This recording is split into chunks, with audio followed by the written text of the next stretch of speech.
One of the most important moments in Kingdom Hearts 1 that brought Sora back to Earth was when Riku took the Keyblade from Sora. That moment humbled him. He had to realize that his resolve, his mission, and most of all his power wasn't a byproduct of the Keyblade.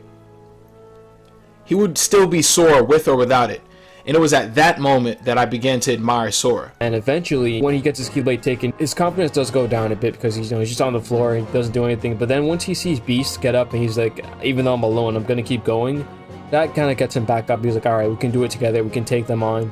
And once he finally reaches them, Beast leaves and he's all alone. And that's when he realizes, or at least maybe along the way with Beast, he realized that his power comes from his friends, and if he has the bonds, all the bonds he's made, all the friends he's made, because of those bonds and connections, his heart finally became stronger than Riku.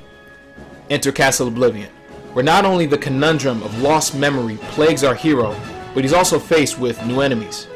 Each encounter, each conversation leaves him with more questions than answers.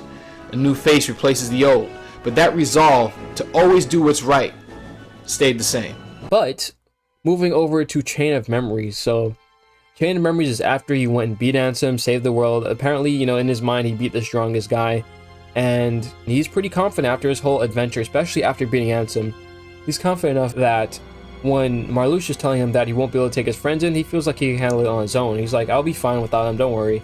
It wasn't in a malicious way or anything, like, oh, leave me alone. But he was like, I'll handle it myself, don't worry, guys.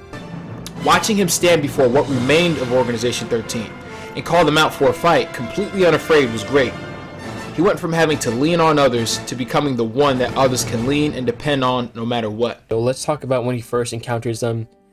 He doesn't think there's anything really to worry about in terms of the organization. He doesn't seem like he's really threatened that much. He makes fun of them as well.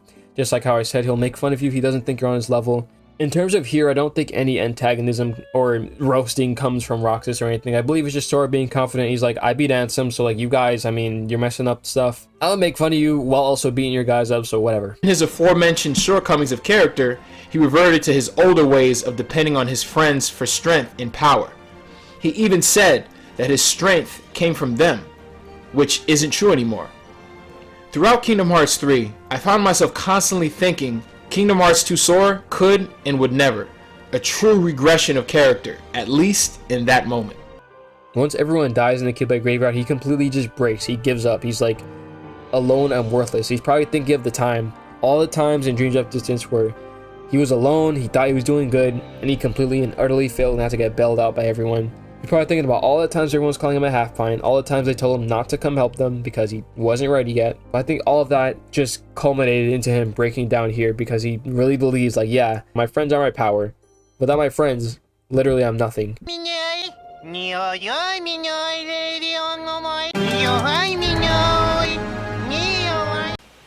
What's up, YouTube? Back at you with another video. So basically, last night I was on YouTube. I had taken a nap. I had just woken up. And I was scrolling through YouTube and I'm on my homepage and I see a video that's called Sora's Progression and Regression Kingdom Hearts 1 through 3. And I'm looking at the thumbnail and I'm like, yo, that thumbnail looks like very familiar. I said that whole presentation in itself reminds me a lot of a video that I made. Because 5 months ago, I made a video called Sora's Mastery to Misery. And in the video, and I'll quote it, the description says, a video essay and character analysis video where I elaborate and detail the growth and eventual regression of Sora's development as a character.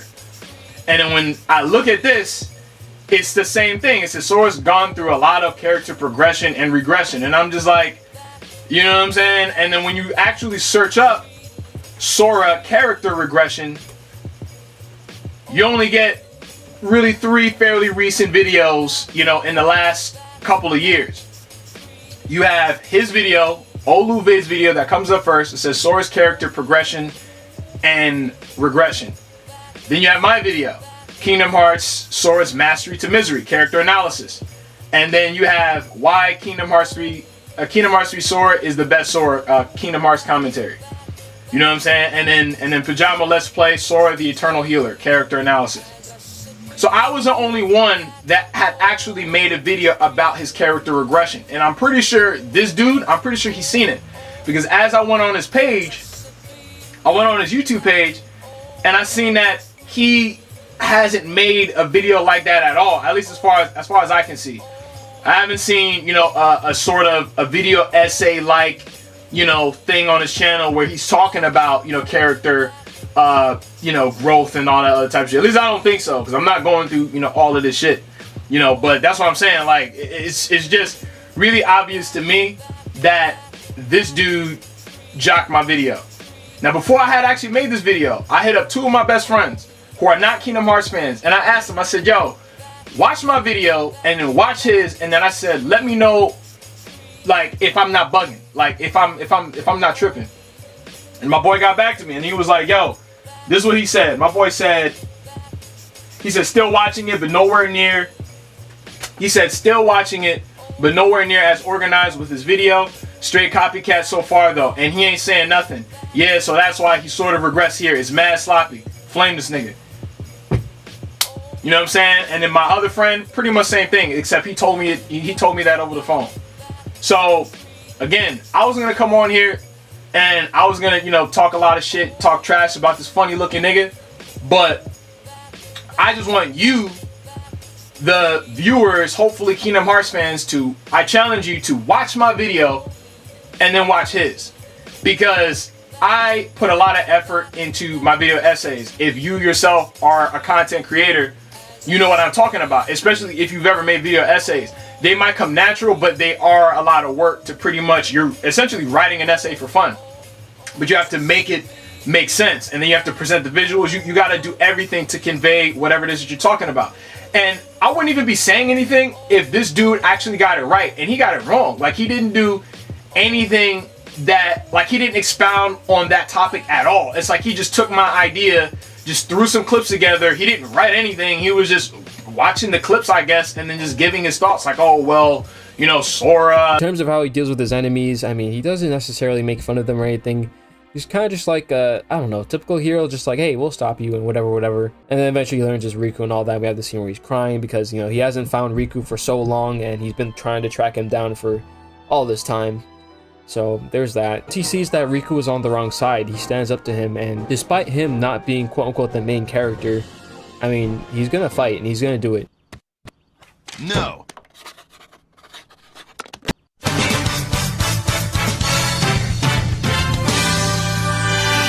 It's like he didn't even know what he was saying. And I'm like judging this from like an unbiased perspective, like if I actually enjoyed that video. And I didn't enjoy it at all.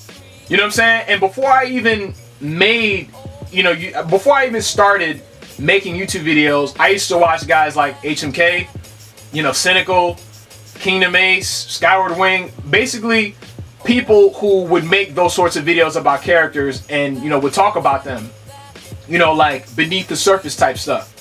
And I always said, like, yo, if I were to ever start making YouTube videos myself, that I would want to do the same thing. So before I even made Sora's Mastery to Misery, I made sure that no one else made a video about that, because I didn't want to make some like a carbon copy of someone else's shit. I wanted to make my own video. You know what I'm saying? The degradation of Riku. A lot of people didn't agree with that. When I was trying to, you know, put it out there for people to see, a lot of people didn't agree. You know, some people did, but some people didn't. So I want to, if I'm going to talk about these characters, I want to talk about them in a way that it hasn't been done already. It's like Aqua's Strength Through Desolation. I wanted to talk about her in a way that I haven't heard her, you know, I haven't heard her been talked about in that way.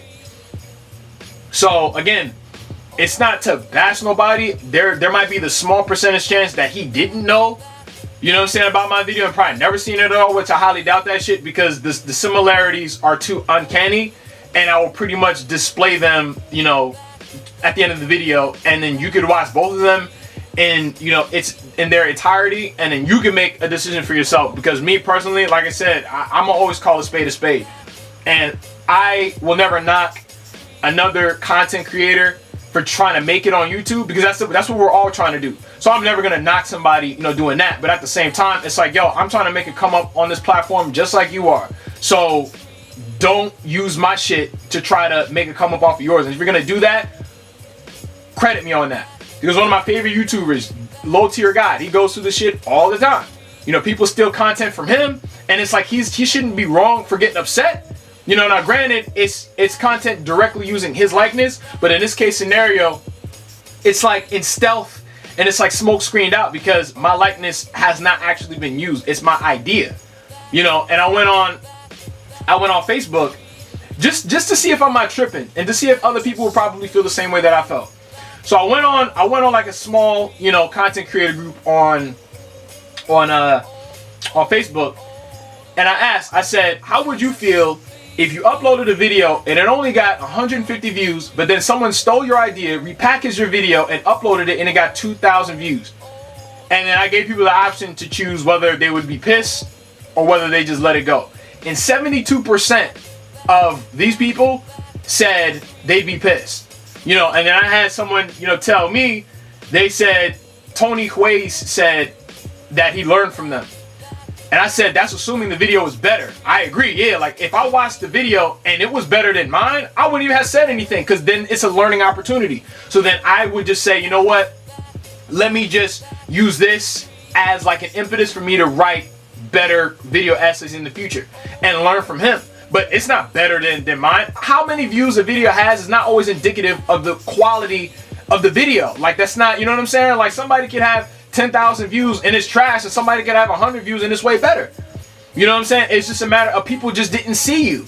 So that's the thing. The difference between, you know, my video and his is that I wanted to call the video Sora's Mastery to Misery. I just wanted to call it that. And if I just chose to just make it something basic like, oh, Sora's character progression and regression, KH 1 through 3, you know, Kingdom Hearts discussion, it probably would have been better for the algorithm. But just for me creatively, I just wanted to call it Sora's Mastery to Misery, because that's just what I wanted to call it. You know, and unfortunately, it just wasn't seen as much. But I know for a fact, or at least I have a strong belief, that this dude watched my video, got inspired, and said, oh, okay, so this video is 5 months old and only got 150 views. So let me take his idea, repackage it, and then it'll get more views. You know what I'm saying? And then hopefully he won't notice, because that's what I think happened. You know what I'm saying? But, you know, because I was gonna, you know, talk a whole bunch of shit, call you out your name and all of that, but I don't have to do that. I'm gonna just let the truth speak for itself. And again, I challenge the viewers, whomever may be watching this, to watch both videos and you'll see what I'm talking about. And with that said, that's it. Good luck.